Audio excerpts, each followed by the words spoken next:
Hello students, how are you all? As you know, in the previous lecture we have discussed about the gametogenesis means gamete का formation हमने पढ़ा था। और human में जो gamete है क्या है, टू टाइप्स के गैमेट है, male gamete and female gamete. Okay, तो मेल गैमेट के फॉर्मेशन को हम क्या बोलते हैं, स्पर्मेटोजेनेसिस, और फीमेल गैमेट के फॉर्मेशन को क्या बोलते हैं, oogenesis। ओके, गैमेटोजेनेसिस जो है, जो स्पर्मेटोजेनेसिस है कंटिन्यूअस प्रोसेस है, प्यूबर्टी के बाद रेगुलर चलता रहेगा, ठीक है। और फीमेल्स में ये प्रोसेस कैसा है, डिसकंटिन्यूअस है, मींस फिटस में स्टार्ट होगा, फिर से अरेस्टेड हो जाएगा, और फिर से प्यूबर्टी आने के बाद फिर से स्टार्ट होगा। ओके बच्चों, इसके बाद हमने पढ़ा था मेल और फीमेल गैमेट की स्ट्रक्चर हमने पढ़ ली। मेल गैमेट मतलब स्पर्म की स्ट्रक्चर हमने पढ़ी है, और एग की स्ट्रक्चर भी हमने पढ़ ली है। ओके, आज हम डिस्कस करने वाले हैं, बहुत इंपॉर्टेंट टॉपिक है, क्या बोलते हैं, मेंस्ट्रुअल साइकिल। ओके बच्चों, तो आज हम क्या डिस्कस करने वाले हैं, मेंस्ट्रुअल साइकिल।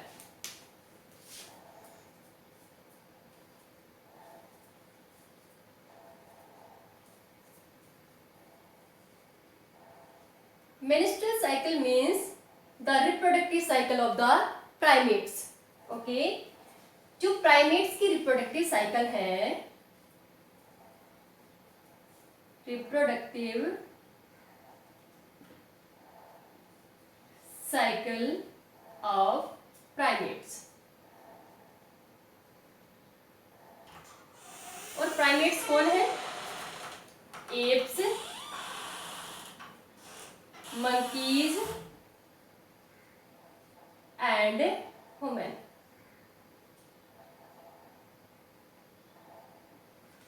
तो एप्स, मंकीज और ह्यूमन के अंदर जो भी रिप्रोडक्टिव साइकिल चलेगी उसका नाम क्या है, मेंस्ट्रुअल साइकिल। ओके बच्चों, हम इसको ऐसे भी बोल सकते हैं, the cyclic change,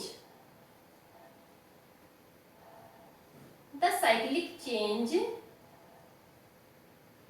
in reproductive organ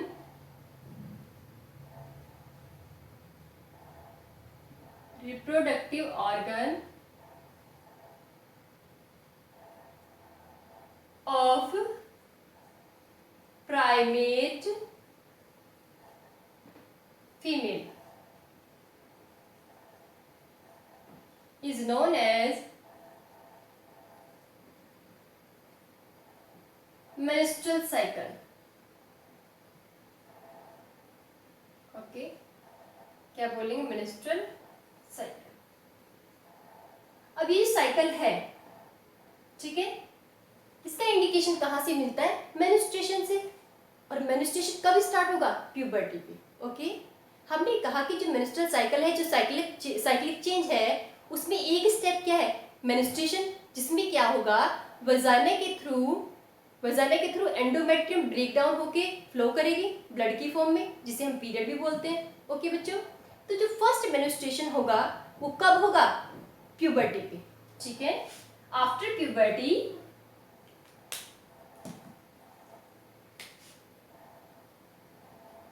at puberty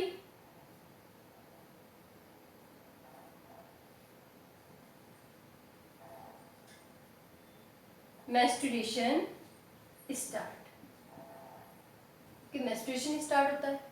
जो सबसे पहला मेंस्ट्रुएशन है, फर्स्ट, ओके, जो फर्स्ट मेंस्ट्रुएशन है is known as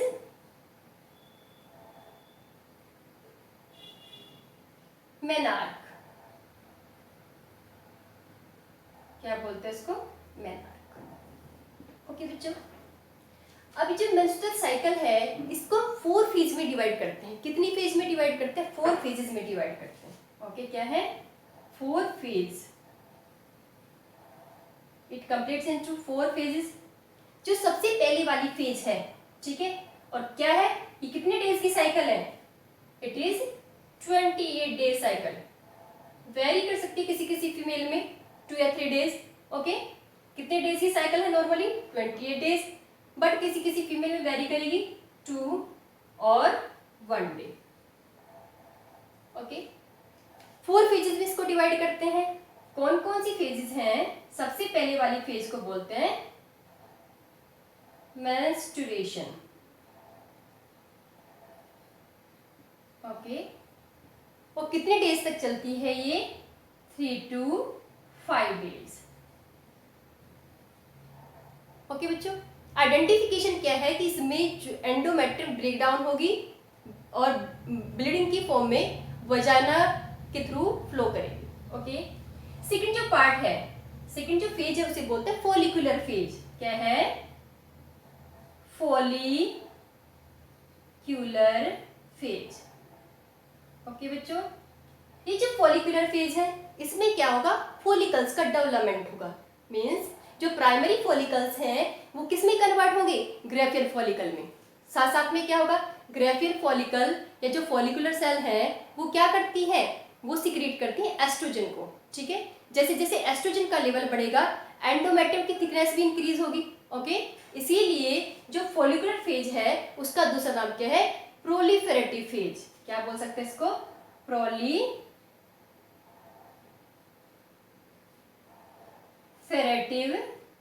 phase. Okay, और ये कितने डेज की होगी? 6 डेज से लेके और 13 डेज तक। ओके बच्चों, इसके बाद जो थर्ड फेज है उसे बोलते हैं ovulation phase. Third phase is ovulation phase, और ये कौन से डेज पे होगी? 14 डेज पे। और इसमें क्या होगा कि ग्रेफिन फॉलिकल में से ओवम या सेकेंडरी स्पर्मेटोसाइट क्या होगा? रिलीज होगा। ठीक है, जो फोर्थ और लास्ट फेज है उसे बोलते हैं ल्यूटियल फेज। क्या बोलते हैं? Luteal phase. ओके, इसका दूसरा नाम क्या है? Secretary phase. क्या बोलते हैं इसको? Secretary phase. Luteal phase means Graafian follicle में से जब ओवम रिलीज हो जाएगा तो जो खाली फॉलिकल बचता है उसका नाम क्या है? Corpus luteum. और कॉर्पस लुटियम किसको सिक्रेट करते हैं? प्रोजेस्टेरोन को। ओके बच्चों, तो हम क्या बोलते हैं? लास्ट वाली फेज को ल्यूटियल फेज बोलते हैं। ओके, और इसी का दूसरा नाम क्या है? सिक्रेटरी फेज भी है। अब हमने ये बताया कि जो फर्स्ट मेन्स्ट्रुएशन है उसको क्या बोलते हैं? मेनार्क बोलते हैं। ओके, जो कब स्टार्ट होगा? प्यूबर्टी पे। जो लास्ट है मेन्स्ट्रुएशन उसको बोलते हैं मेनोपॉज। ओके, क्या बोलेंगे लास्ट वाले को? मेनोपॉज।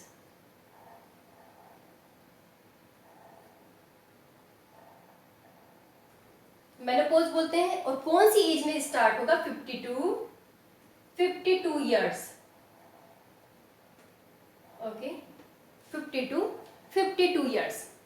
अब एक जनरल सी बात है, आपको क्या याद रखना है कि नॉर्मली फीमेल में प्रोजेस्टेरोन का टेस्टोस्टेरोन भी प्रेजेंट है फीमेल के अंदर, लेकिन बहुत स्मॉल क्वांटिटी में प्रेजेंट है। ठीक है, जैसे उसके अंदर क्या होगा? मेनोपॉज होगा। फीमेल्स में क्या होगा? मेनोपॉज। तो मेनोपॉज होने के बाद एस्ट्रोजन बनना बंद हो जाएगा। ओके, क्या बताया आपको मैंने आपको ये बताया है कि जब मेंस्ट्रुएशन कीज हो जाएगा, बंद हो जाएगा, स्टॉप हो जाएगा, ओके, उसके बाद फीमेल्स की बॉडी में कुछ एबनॉर्मल चेंजेस होते हैं। ठीक है, किसकी वजह से होते हैं? वो टेस्टोस्टेरोन का लेवल बढ़ने की वजह से। ठीक है, क्योंकि फीमेल की बॉडी में भी टेस्टोस्टेरोन प्रेजेंट है लेकिन स्मॉल क्वांटिटी में प्रेजेंट है।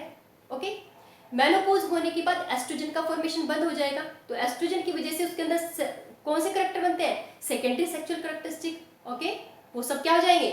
स्टॉप हो जाएंगे। और उसके अंदर क्या अपीयर होने लगेगा? कुछ मेल्स के करेक्टर क्या होने लगेंगे? अपीयर होने लगेंगे, क्योंकि एस्ट्रोजन नहीं है। यदि वो वहाँ पे टेस्टोस्टेरोन स्मॉल क्वांटिटी में भी प्रेजेंट है तो वो क्या करता है? अपने फंक्शन शो करता है। ठीक है, मतलब टेस्टोस्टेरोन की वजह से फेशियल हेयर बन जाते हैं। ओके, क्या बताया मैंने? कुछ फीमेल्स में मेनोपॉज होने के बाद क्या होने लगता है? फेस के ऊपर हेयर डेवलप होने लगते हैं। ठीक है, उसका रीजन क्या है? कि मेनोपॉज होने के बाद एस्ट्रोजन का फॉर्मेशन बंद हो जाएगा। ओके, और टेस्टोस्टेरोन यदि स्मॉल क्वांटिटी में भी प्रेजेंट है तो वो क्या करता है? अपने फंक्शन को शो करता है। इसी वजह से कुछ चेंजेस फीमेल्स के अंदर मेल्स वाले आने लगते हैं आफ्टर मेनोपॉज।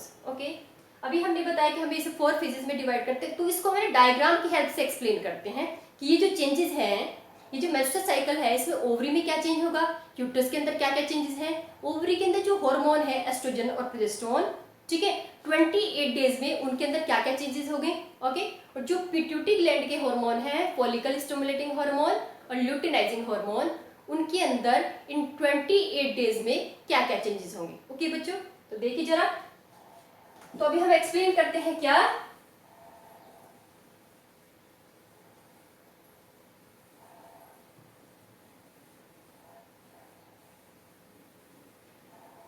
हम क्या करते हैं, साइकिल को 4 पार्ट्स में डिवाइड कर लेते हैं। क्या करते हैं, 4 पार्ट्स में डिवाइड करते हैं।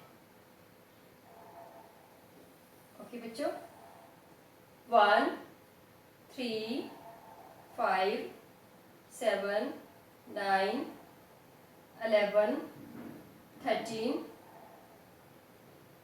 14, 16, 18, 20, 22, 24, 26 एंड 28। हम इसे प्लस कर सकते हैं 1 और 2 डिजिट। ओके, अब जो सबसे पहले वाला पार्ट है, ये वाला पार्ट। ओके, अब इसमें हम लिखते हैं uterine changes, uterine events. Okay, इसके बाद हम लिखते हैं क्या, ओवेरियन हार्मोन,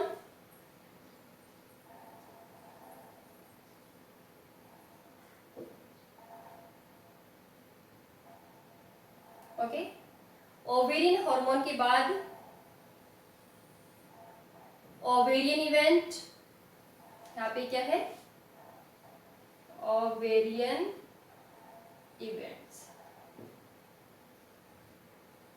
ठीक है, फर्स्ट हमारा ये है, सेकंड ये, थर्ड हमारा ये है, और फोर्थ जो लास्ट है वो क्या है, पिट्यूटरी हार्मोन। ठीक है, पिट्यूटरी हार्मोन। ओके बच्चों, आपने याद रखना है कि 3 से 5 डेज तक क्या चलता है, मेंस्ट्रुएशन चलता है। तो जो उसमें क्या बताया, एंडोमेट्रियम की जो लाइनिंग है वो ब्रेक डाउन होती है। ठीक है, ब्लड वेजल्स और म्यूकस की फॉर्म में वजाइना के थ्रू क्या करती है, बॉडी से बाहर रिलीज होती है। ठीक है, तो हमें क्या करना है, यहाँ पे जो एंडोमेट्रियम की लाइनिंग है उसको क्या करना है, स्लग आउट दिखाना है, ऐसे डेस्ट्रॉय होते हुए दिखाना है। ओके, इसके बाद 7 डेज से लेके और 28 डेज तक ये रीजनरेट करेगी। पहले इसके लेवल को थोड़ा कम कम बनाओ, ठीक है, फिर इसको, इसकी हाइट को इंक्रीज करो, और फिर फोल्डिंग्स को क्या करो, इंक्रीज करो। ओके, तो ये तो आपका हो गया क्या, यूटेराइन चेंजेस। ये तो चेंज होंगे किसमें, यूट्रस के अंदर। मीन्स मेन्स्ट्रुएशन के टाइम पे इसको आपको क्या करना है, स्लग आउट दिखाना है, ब्रेकडाउन फॉर्म में दिखाना है, और उसके बाद इसकी जो लेंथ है, ठीक है, उसको रेगुलरली क्या करना है, इंक्रीज करना है। ओके बच्चों, इसके बाद है ओवेरियन हार्मोन, और ओवरी में 2 हार्मोन है, एस्ट्रोजन एंड प्रोजेस्टेरोन। ओके, जब तक यहाँ पे मेन्स्ट्रुएशन चलेगा तो प्रोजेस्टेरोन का लेवल क्या बनाना है, आपको लो बनाना है। ओके, और एस्ट्रोजन के लेवल को क्या करना है, इसके बाद हाई करना है। ठीक है, एस्ट्रोजन के लेवल को बढ़ाते जाना है, और 14 डेज पे इसको क्या करना है, लो करना है। ओके, इसके बाद आपको क्या बताना है, प्रोजेस्टेरोन का लेवल 14 डेज के बाद क्या होगा, इंक्रीज, क्योंकि प्रोजेस्टेरोन को सीक्रेट कौन करता है, कॉर्पस ल्यूटियम। तो ये क्या है, ऊपर वाला है आपका एस्ट्रोजन, और नीचे वाला क्या है, प्रोजेस्टेरोन।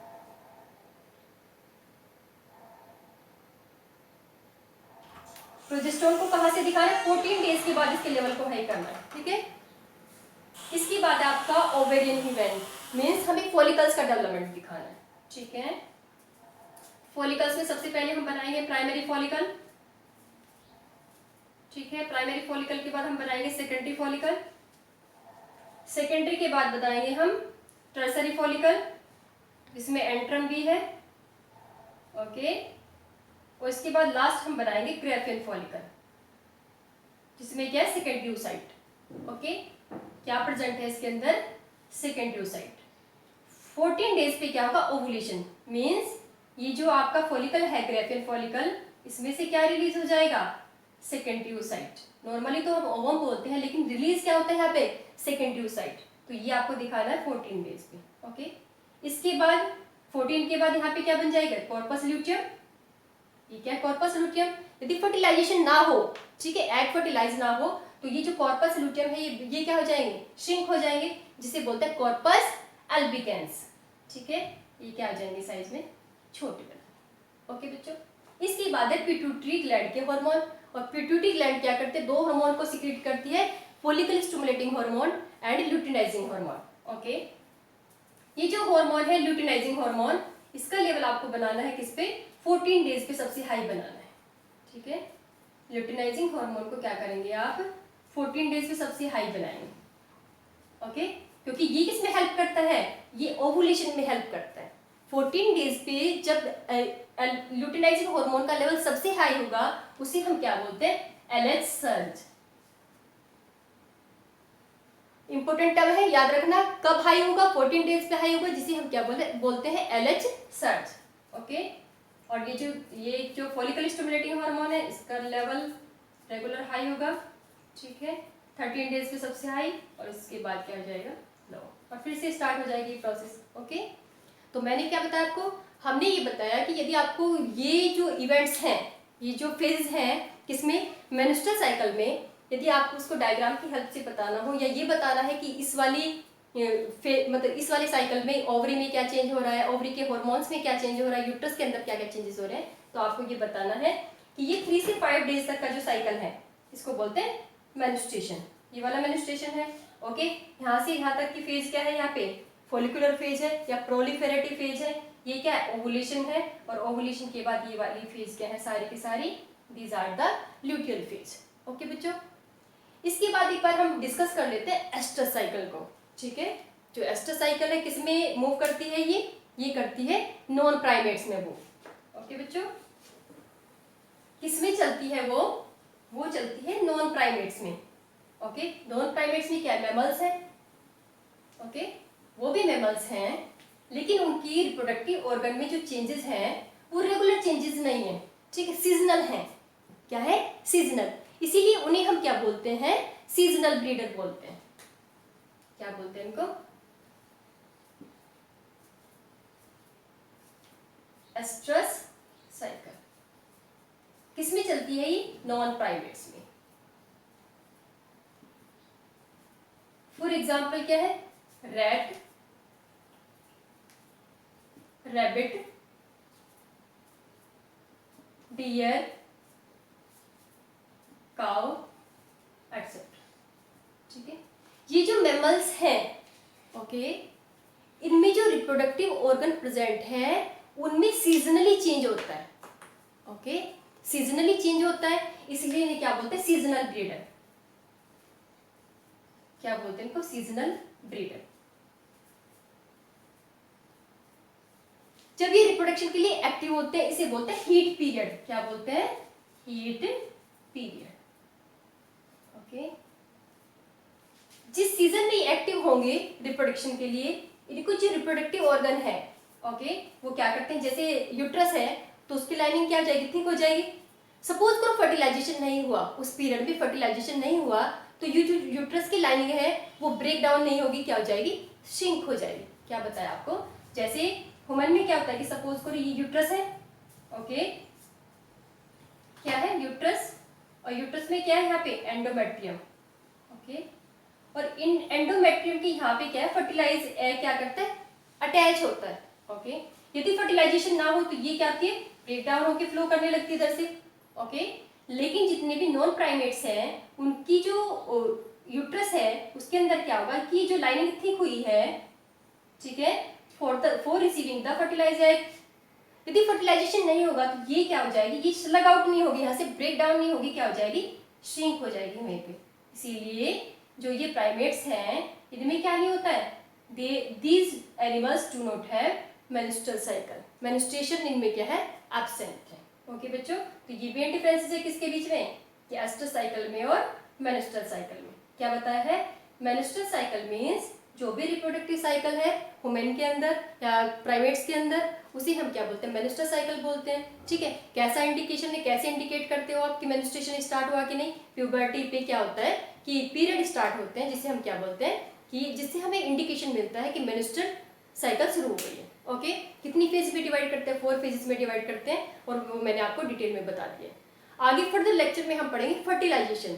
ठीक है, फर्टिलाइजेशन पढ़ेंगे, जिसमें मेल और फीमेल गैमेट क्या करते हैं, फ्यूज करते हैं। फर्टिलाइजेशन के बाद पढ़ेंगे इम्प्लांटेशन। फर्टिलाइज एग का कहाँ पे एम्बेडेड होना, यूट्रस में जो लाइनिंग थिक हुई है उसके अंदर उसको एम्बेडेड होना, इम्प्लांटेशन। उसके बाद हम पढ़ेंगे क्या, प्लेसेंटेशन पढ़ेंगे, जिसमें क्या होगा कि जो यूट्रस की मेम्ब्रेन है और जो ये फीटस है उसके मेम्ब्रेन है आपस में क्या हो जाएंगे, इंटेग्रेट हो जाएंगे, आपस में क्या हो जाएंगे, मिल जाएंगे, जिसे हम क्या बोलते हैं, प्लेसेंटा। प्लेसेंटा के बाद क्या होगा कि वो दोनों प्लेसेंटा के थ्रू फीमेल में से मतलब मदर में से न्यूट्रिएंट्स कहाँ पे जाने लगेंगे, बेबी के अंदर। ओके, तो ये सारे टॉपिक जितने भी बचते हैं उन्हें हम क्या करेंगे, फर्दर लेक्चर में डिस्कस करेंगे। ओके।